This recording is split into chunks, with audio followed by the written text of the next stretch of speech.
thank you, everyone, for taking the time to come. This is always a sad day for me. It always is a end of a journey with a group of young men, and it's sort of closure. So it is a sad day because this was a real special group. Where they came from this year, if you remember, a 5-10 start to getting in the playoffs and really playing a very good Vancouver team, and with a puck here, a puck there, I felt we could be playing tonight, and there wasn't much between the series. You're splitting hairs between two very good teams, and we became a very good team. So I think last year when we started this journey, I talked about a little bit of a plan. I said it's a little bit of a rebuild or reset or something, and I think we accomplished a lot of things, and we reset some things. We reset a culture. Not that the culture was ever bad. I just think that we reset the culture to focusing and getting the mindset to winning hockey games. And when you do that, you start the building blocks of sort of trying to work towards a championship on a regular basis. We set a standard. I thought we set a very high standard for our players within the room, on the ice, the way we played, and the accountability was very high. We set a style of play. I think it was played fast. We played hard. We were on top of people. Use the word relentless. We were. We created that identity. I thought we allowed our younger players to get experience. Some guys, got half the year here and half the year in Milwaukee for development. I thought that was really good for experience and also marinating players in higher roles. Guys like Parsonen and Tomasino, Novak, Evangelista, Stastny, Delgado. We used a number of players that were going to be a big part of our future. We had 5 players that had career years. That says a lot about the group when you can have 5 players, usually have 1 or 2. A guy like Philip Forsberg, 44 goals, setting the standard for our team, the record for the most goals in our team, and playing like the superstar that he is. And that was terrific to watch. I just, he got a Norris Trophy candidate in Roman Josi, a finalist. He had a terrific year and has been our leader. We have a Coach of the Year candidate in Bruno, and deservedly so. There was a lot of real positive things that we did this year, and it's only the start. One of the things that, like I said, it's sad. It's an ending point for this part of the journey, but it's the start of a new journey, and that new journey with a good foundation that was already set by this group. It's going to be exciting. I think, as a young general manager, my first year trying to sort of navigate through this, I've been very forthright. For a fan base, I think I said, enjoy this journey. I don't know what the journey is going to be necessarily, because the group started out, we started out 5-10, and then we went on a little, sort of like a 14-4 sort of run, and then we were 500 for a bit, and then we went on this incredible heater, after the reset after the All-Star break, where we didn't go to St. Louis, and I love the way our response was. Our response were a group of young men acted like men, which was great. They pulled together, they set the standard, and they held each other accountable, and that's why they had such a good run, and we got in the playoffs. And we spoke about that today, that their response were men, and we're looking for hard people. We're looking for people that are winners. I use the term serial winners. That's what we're going to continue to do. Starting from today, obviously we're still in exit meetings with a lot of the players. We have a lot of free agents that are UFAs. We will talk to all the representatives We'll have some cap restraints this year, so the numbers will all fit. So to ask who's going to be back and who's not, I can't even answer that because the numbers will have to fit. But I would like to have every one of those young men back, and then try to add some more pieces. But the numbers will have to fit. Organization evaluation will come next. We'll go through every department with our hockey club, be it our everything from facilities to coaching staff to our upstairs organization, being the hockey ops, all those things. And then follow that up next week. We'll have a lot of our scouts come in with our amateurs and pros, and then we'll start that process of roster creation by getting some guys signed and knowing the numbers a little bit better. And a couple of goals going forward. We're going to be a little bit younger. I want to be a little bit faster. I want to build that top nine. I think I talked about that from day one. I think that's the way of the future. I think we had a real strong identity line in the McCarran line. They were really good, especially the back half of the year and into the playoffs. So we've got a lot of good pieces, and we got great leadership. Like I say, it's going to be a journey. It's not always going to be a straight line because it's we're all human, and life's not always perfect. So, but this is the start. It's not the end. It's something that we're going to continue to build the next couple of years here. All right, with that, we'll open up for questions. Yeah, if you could just raise your hand and get called on. We don't have mics to pass around, but that will make it cleaner. John? Yeah, Barry, kind of curious what, as you look into the off season, what you envision as your options in goal going forward, and maybe along with that, sort of what's your evaluation or what evaluations have you received about Askarov and his sort of NHL readiness? Well, I think, I've talked to, Saros's representatives. I've also with Lankinen. He had a terrific year, and he would love to come back as well. But like you say, the numbers will dictate that. And then Ashcroft's now in the playoffs, and he's very close. But with goaltenders, you can never over marinate goaltenders. So if the right fit is there, then you might have some more time. But if not, we can go in a different direction. But that direction is not quite clear. We're going to do what's best for us as an organization, and also for the growth of young Askarov. Ryan? Andrew, from the start of the year until now, how much better did Luke Evangelista get in your mind? Yeah, he got a lot better. I thought he had a tremendous season. I think, talking to him today a little bit, I thought he came out of the gates a little slow. Took him a little while to find his game, but I thought the last 40 games, I thought he was outstanding. And I know his production didn't show in the playoffs, but I thought he had a good playoff. I thought he learned a lot, and it was good for him to go through it. Good for him to go through the mud a little bit, and I thought he handled himself really well. So it's a big summer ahead of him here this summer, and to be ready for camp. But I thought, he had a really good year, and he's an exciting young player for us. You guys can both answer, but how contagious was the energy with this team this year, both on and off the ice? I'll let you go first. Yeah, I thought it was tremendous energy. I think we probably didn't get rewarded early. I still like what we were doing and what we were building. But the way the guys responded together, I think we went through some adversity, obviously, in that Vegas kind of stretch. And it could have went one of two ways. And I think the leadership and the players decided it was going to go the way it went. And that just seemed to build momentum. That started building a bond between them.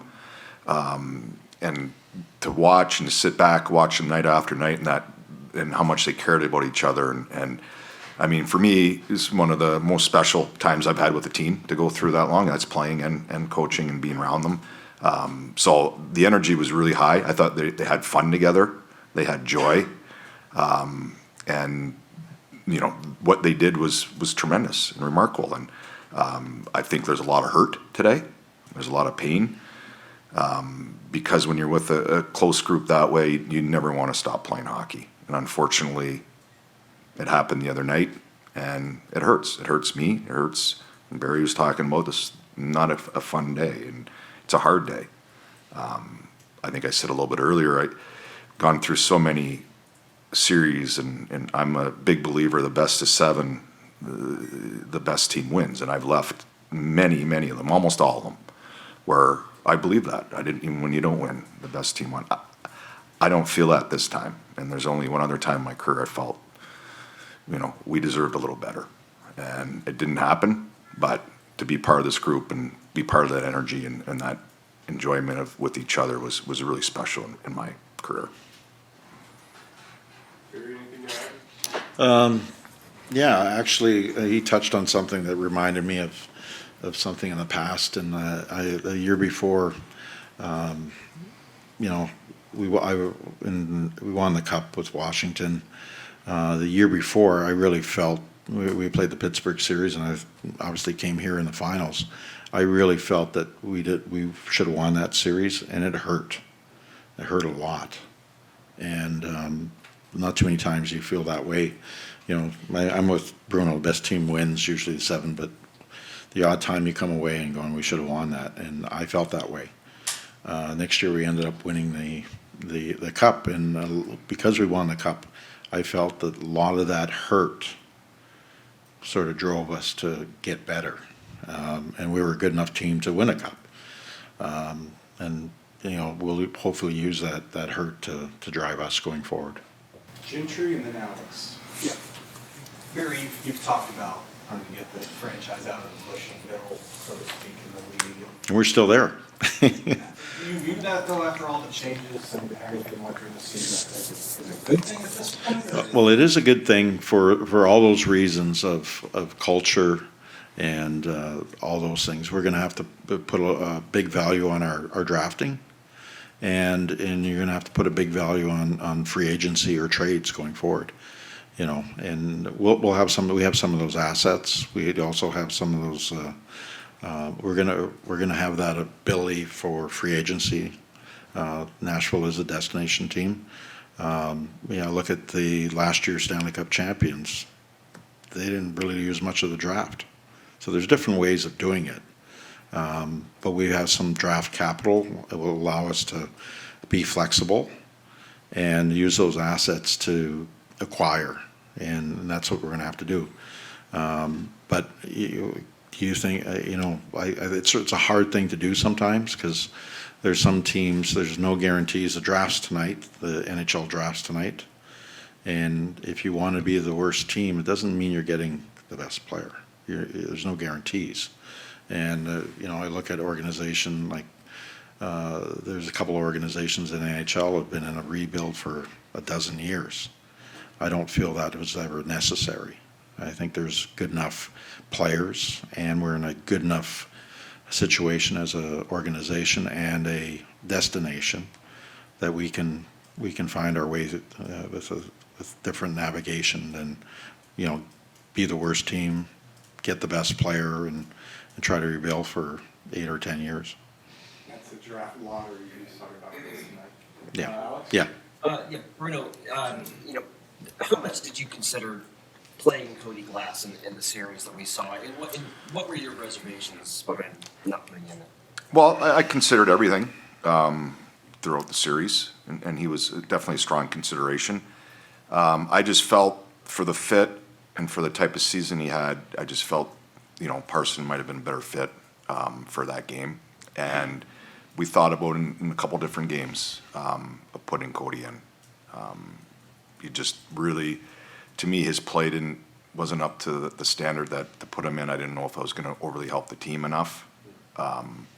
So, there are coaching staff decisions that are hard. And we decided in a different direction.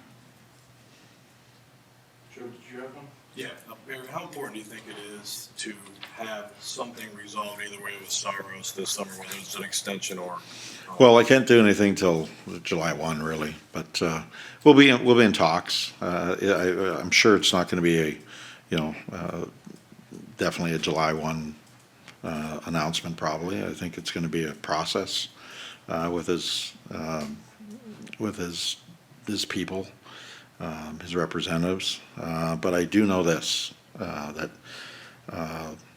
Juice wants to be here, and he's been a big part of it, and I'd like him to be here. So we're going to work hard at getting that, something done with him. Jim?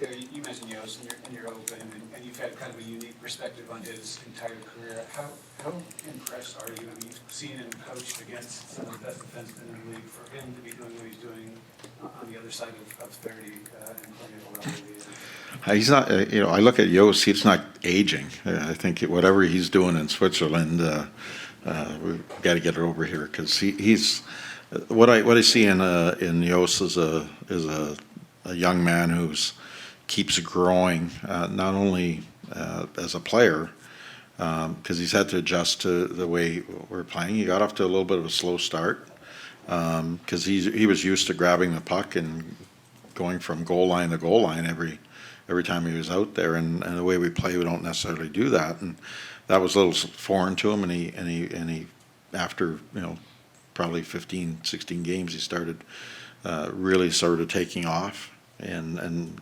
producing at a real high level. And I'll tell you, when we were in our through that stretch that got us into the playoffs, I don't think there was a defenseman on the planet Earth that was better than him, and that's saying a lot, because you saw Hughes and McCarr and people like that, and he was, for a long stretch, he was the best player, and he was fantastic. And to see him do it, as he's getting older, his skating is elite still. His mind is still elite. He's fearless with the puck. I just love the way that he's just growing. When he first came, he was a young boy, and now he's a grown man and leader of this hockey club. And I think he's grown as much on the ice, but as much as he's grown on the ice, I think he's grown off the ice. I think this year was really good for him. I think that's a compliment to the room, to the people that are surrounded by him, and I think he had a really clear head this year when it comes to just playing hockey, and there was no drama with our team. Our team was good. They support each other, and I think that really helped him just be a really top defenseman all year. And it's quite impressive, actually, that he looks like he's getting stronger instead of getting older. Oh, Russ over here, George, and then John. Barry, what were your impressions of Jason Zucker after you acquired him and what he brought to the team these past couple months? I liked Zuck, actually. He just like anything, I was getting used to him playing Bruno's style, and it takes players. It took Bo and him both a little bit. Not only do you have to learn a new style of play and new terminology and all the other things, that new teammates, all that, trying to figure out where you're going to go eat, where you're living, how you're getting around, where the airport is, all that. Players, when you go to a new team, I get on the bus in a different city, and they drive me to the airport. Well, these guys got to figure this out, and they're common things, but you get 100 different new things, and you're trying to fit in, and you're trying to do all that. It's real difficult, and I thought they did a really good job of staying present and helping the system. And I thought in the playoffs, Jason had the good combination of not only speed but power and play the game really hard. And same with Bo. I thought they were good assets for us in the playoffs. George? Barry, I want to ask both of you guys this question. When you get this thing to a point where it's truly a Stanley Cup contender to win it all, but you're in Nashville, Tennessee, and you have to go out west 2 or 3 different playoff series, how big a disadvantage is that? Go ahead. No, you go ahead. Yeah, thanks. It's hard, but I mean, that's part of the, winning a Stanley Cup. It's not easy. And does it take it out of you? Maybe a little bit, but other teams have done it. Vancouver's done it, and, you know, they didn't win the cup, but they went to the finals. So it does take a little bit off of you for sure. But you would take it. I would take that travel 15 other times if I had to, if we could keep playing. And I would never use it as an excuse because you want to play. And it's sitting a plane all year if I had to get an opportunity to win a Stanley Cup. Yeah, LA Kings didn't have any problem for a few years. Yeah, you know. So I think it is a little bit more, but it's not like we're crammed in the back of a pickup truck or anything like that. We're treated very well in this league. Yeah, I know Phil Tomasino is obviously still going in the playoffs, but maybe for both of you guys, what kind of reports, evaluations are you hearing on him, and what's he going to need next year to make the jump, for good to the NHL? Yeah, the reports I've got, he's played real well down there. I think it's probably been good for him. I think up here, we talked about it mid-season where we felt for his development to have an opportunity to be the type of player we believe he can be, he needs a little bit more. He needed more ice time, he needed a bigger role. He had to grow a little bit, both on and off the ice, I think, a little bit.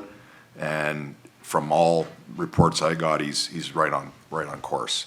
Now, in saying that, for me, I think he needs to grab the little of our identity that we've created here, and he has to have a little bit more of that in him. And if he can, and if he puts the work in, and he's relentless, then his skill will take over. But if he, at different times this year where he wanted the skill first without the work, I'm not sure he has a chance to play for us next year. So we're building him. I think it's, like I said, it's been really good for him. This playoff run will be really, really critical for his career, and I hope he rises to the moment, and I believe he will. I had when I was the one that sent Tomer to Milwaukee, and I can tell you this: he went down with a really mature attitude, and he wants to be a big part of this. I think sometimes the struggle is they want it so quickly, and they're looking to try to get there quicker, and I think he's in a place right now as a player, which I know he got injured a little bit in Milwaukee, but he's been a really big part of becoming the go-to guy, which is really important for him because I think he's got a good skill set, as Bruno said. He's putting the value on every game, every shift, and working towards that. So I'm hoping that has a really long run because there's nothing like better for development than going deep in any league, and the American Hockey League is a hard league, and if he can be the guy, just like Luke Evangelista was last year, then you're gonna get a good player back. And I think players, be it on and off the ice, mature at different rates, and sometimes the on ice matures faster than the off ice, and vice versa. I'm hoping all that comes together, and then he's a really good player for us. Barry, I just want to follow up on something you said earlier about wanting to get younger, and I think you said especially in the top nine. I'm looking at the roster, it looks like a lot of that top nine's already kind of filled out. So does that mean wanting to maybe trade away some other pieces to fill out the top nine and get younger, or just to create? Everything's on the table. Everything's on the table. We want to, if we can get better through trade or through free agency, through acquisition, or flip-flopping assets with another team, we'll do that. But I think when I say the top nine, you look at in the playoffs, all year. I'll just say all year, no, not only in the playoffs, but all year we relied so heavily on O'Reilly's line, and they all had career years, and they all were healthy all year, and they carried a lot of the offense. And there's times when Novak's line would help out, and then Sisson's line would help out, but we really need all three lines to be helping out every night. And by building the top nine, you're going to be good. You know what the fourth line will bring? I don't even call them a fourth line, just an identity line, because they can play against everybody, and they're a pain in the to play against. A lot of guys don't want to play against them, and you saw that all year. So the top nine is you need production through your lineup I mean, I watched the Boston game last night. It wasn't necessarily Pasternak or Marchant, and it was the other guys that were scoring in that first game in their 5-1 win. So that's where you got to get to on a continual basis, night in and night out. There's a different line, and what we won the cup in 2018 with Washington.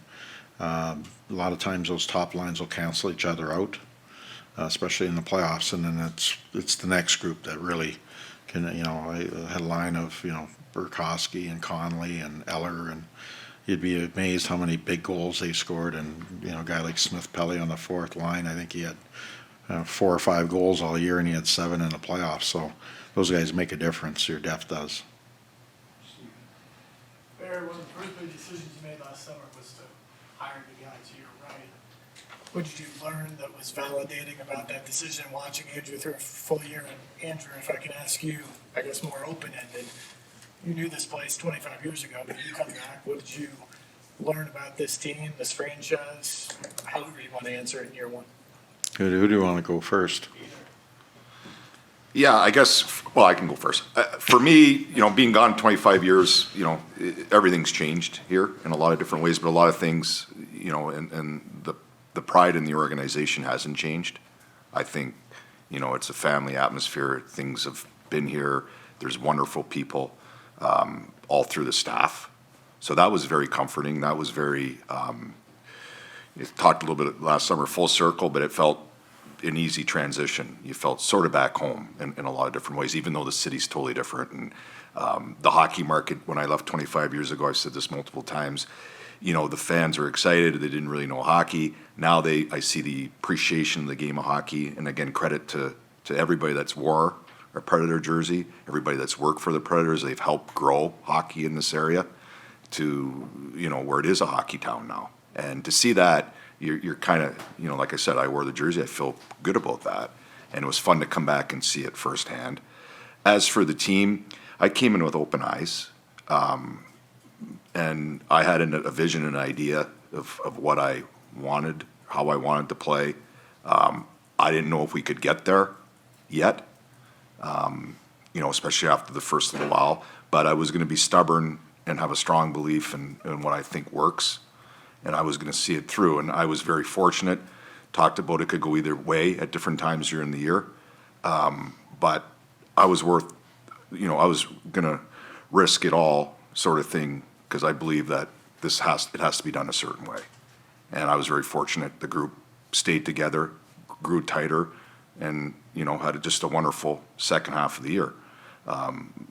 You're beginning a journey. You're going to go through stuff. We're going to go through stuff again next year.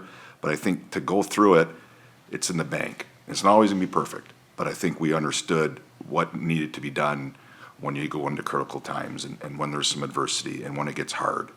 And I felt that group bonded. So I feel good about that. That's probably the proudest thing I have from this year, is that we went through some stuff and we came out and we stuck together and we got better.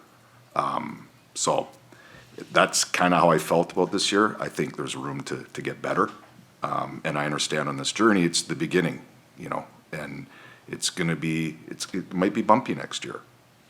But I think we built a little bit of an identity, a little bit of that relentless kind of attitude that I think we can get through those little bit of ups and downs and have that as a backbone. So that's kind of how I felt about the first year. Well, to validate hiring Bruno is actually it's easy for me. My vision was, you heard me from day one. I wanted to change the style. I wanted to change the focus of how we played. We're in an entertainment business. I wanted to find someone who had a little more offensive mind. I wanted someone who could connect with the star players. I wanted a good hockey person, someone who I knew his work. I knew I played. I know how he speaks with players, how he connects. Has lots of experiences and experience at every level. So a player can't come into your room and go, well, you don't know what I'm talking about. You never went through that. Well, he's gone through everything. He's gone through the East Coast League, the American League, the NHL. He's been in development. He's been in part of management. He's been part of scouting. He's been part of a little bit of everything. So a well-rounded hockey guy and someone who that we have a relationship where I could say, this is going to take some time. This is going to take a little bit of time, but this is our vision. And I can tell you, as a coach, you're sometimes coaching for, you're coaching for your life type of thing. You're coaching for the next win. You're coaching for the year, your job, all those things. I wanted someone that would say, if you're on this, we're on this together. We can build something great here in Nashville. And I can tell you this, working with Andrew this year, there's times he'd probably say, hey, I'd love to have this veteran player or, someone who's more experienced or even a better player. And he just took the pieces that were handed to him and he created something pretty good. And that's what he does. And that's why when we talk about the journey, I'm pretty excited about the journey. And I said to not only the fans, all that, I don't know how it's going to go. And any general manager who tells you or coach tells you, I know exactly how it's going to go all year. You don't, because there's injuries. There's so many things, personal things that happen, how the group meshes together, personalities, just dumb luck sometimes or bad luck. And you don't know how it's going to go, but how you react to it is what's really key.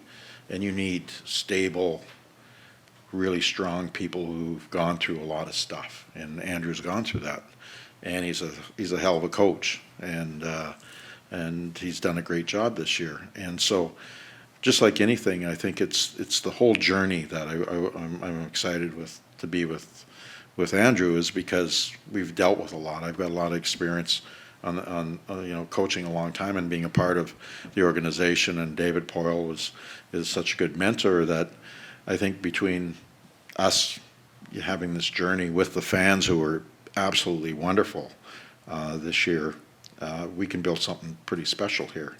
And we may have to do it, a little non-traditional. What's traditional, the old way is part of the draft, but the new way is acquiring and using your assets to get some of those players like Vegas does. So we may be a little bit of a hybrid into doing that. And you need people that understand each other, you got to have patience, because in coaching you don't always have patience. And by having a good relationship with Andrew, I think we can do something. There's always strength in numbers, and when you're on the same page, then you can get through a whole heck of a lot when you're on the same page. Bruno, Barry talked about, his first step being hired you. One of the biggest things he did after that was he brought in 3 veterans, serial winners. How important and how critical was it to the success of this team this year to have that layer of veteran leadership in the locker room? Well, I thought it was paramount to have them. I think even just talking about some of the things we went through, they're the ones that run the room. They're the ones that kind of, they're driving the ship a little bit, where they're steering it, and they were outstanding. And there's a reason they've won. There's a reason who they are and how long they played and the respect they have in the league. So I think our whole group was very fortunate to have them on our team. And for, setting a culture and setting an identity, obviously it comes from the top, but also leaks into your locker room. And I thought they did a really good job of changing that a little bit and getting it to be where it's at right now. Barry, you talked about being like a hybrid model. You've been using your assets to make the team better, but Nashville's never made an offer sheet. Do you consider that to be more like a faux pas in the league, or? No, I don't think it's a faux pas. I just don't have the money to do that right now. No, I don't think it's a faux pas. I think when the timing of those things have to be right, because our job is to put the best team on the ice. Do I think it's, we've been part of an offer sheet. I was coaching here when Shea Weber got an offer sheet. Most of those these days, I think, are going to get, they're going to match them. And so it just creates a lot of ill will. I would probably, number one, try to work out something with that team before we go to those extremes. But you know what? When it comes to winning a Stanley Cup, you'll go to a lot of extremes to do things. So that's not out of the realm for sure. But right now, it's definitely not the time. John? Yeah, Andrew, it seemed like we talked a lot during the first half of the season, especially about the new system and the new things that were being instituted and the adjustment process. And eventually, things worked well. I wonder how much difference you think it'll make going into your second year, second training camp, et cetera, that you don't have to worry about implementing that new system. And, how much smoother do you envision, how much better do you think that'll make the team? Yeah, I mean, I think you worry about everything, but I think there's an understanding now from the group. I think I asked them to do some uncomfortable things, some things that are, for them didn't feel quite normal. And it's a process. And we talking about Bo and Zach, it's hard to step in even after their 20-year games, odd games. I still don't think they got it. Now they're in a better place, and if they do come back, I think they'll be much better next year, just because it does take a while. But I'm excited to maybe, for next year to, evolve here a little bit now. Now I think we have a little bit of the base. I still believe for the way I like to play, I think there's room for growth. And I'm excited to hopefully have the base, so we can expand a little bit the growth, and to me, a couple of different parts of our game that I'm excited to work with our group. Emma and then Michael. You talked about the identity line earlier. Obviously, the one guy on that line who's not signed beyond this year is Kiefer Sherwood. Yeah, I talked to him today. So what is, how much do you think he's really proven himself, being on a one-year deal this year, and how important has he been to the team, and how important would it be to potentially have him back? Well, I think it's important. I talked to Kiefer. We had a good talk. I mean, when he wasn't in the lineup and he was sitting for quite a while, I mean, he came into the office. I was downstairs, and we sat and we just talked, and he really took it to heart of staying. He was a really great pro, and he got an opportunity to get back in, and he was effective. So we said, I'd like to bring him back. I'm going to talk to his representative and see if we can do something for sure. I wanted to, quite frankly, I wanted to talk to him right before the playoffs started, but I didn't want to. He was playing fairly well, and I didn't want to set him off and as we say, put a guy in a spin cycle, because I'm asking him, do you want to do something now? So I just waited, and he's really comfortable with us. I'm really comfortable with him, so we'll work towards that. Andrew, what's your assessment of Cody Glass, and in your mind, what does he kind of have to do to be a mainstay on this roster next year? I think he's got to find himself a little bit. I think he lost a lot of confidence, and I think he lost himself a little bit on the way. I think he lost a little bit of his reason why. Why does he play? So I think he's on his own little journey of finding that. He has the skills. He has all the skills in the world.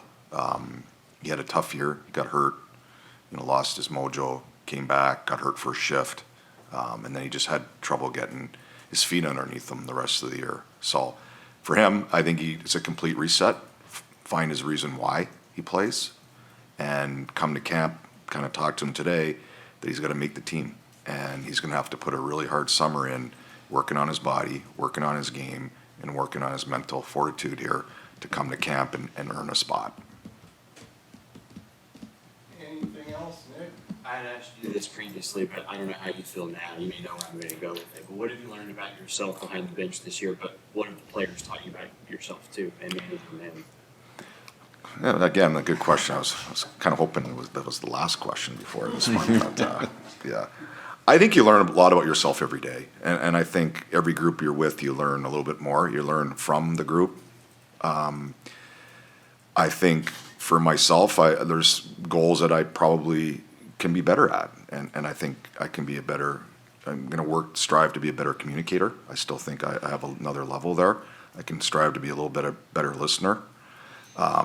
And I think there's parts of, I'm kind of decompressing here for the week. There's a lot of things I feel I can do a little bit better. So what I learned about myself is that, I love this group. And I was very fortunate and very grateful to coach them.